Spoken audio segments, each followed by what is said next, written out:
Sin forced change in God's plans. Thy desire shall be to thy husband, and he shall rule over thee. And unto Adam he said, Cursed is the ground for thy sake. In sorrow shalt thou eat of it all the days of thy life. Genesis 3:16-17. Eve was told of the sorrow and pain that must henceforth be her portion. And the Lord said, Thy desire shall be to thy husband, and he shall rule over thee. In the creation, God had made her the equal of Adam. Had they remained obedient to God, in harmony with his great law of love, they would ever have been in harmony with each other.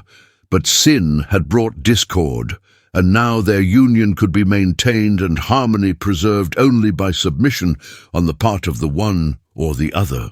Eve had been the first in transgression. She had fallen into temptation by separating from her companion, contrary to the divine direction. It was by her solicitation that Adam sinned, and she was now placed in subjection to her husband.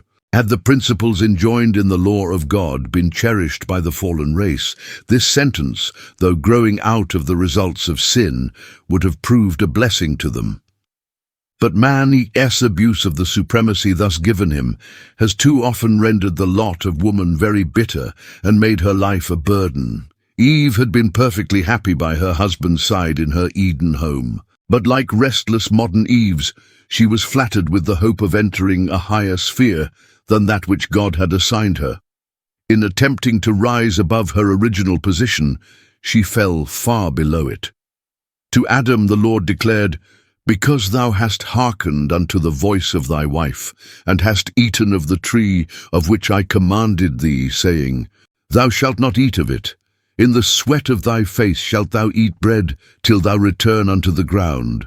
For out of it wast thou taken, for dust thou art, and unto dust shalt thou return. It was not the will of God that the sinless pair should know aught of evil. He had freely given them the good, and had withheld the evil, but contrary to his command, they had eaten of the forbidden tree, and now they would continue to eat of it. They would have the knowledge of evil all the days of their life.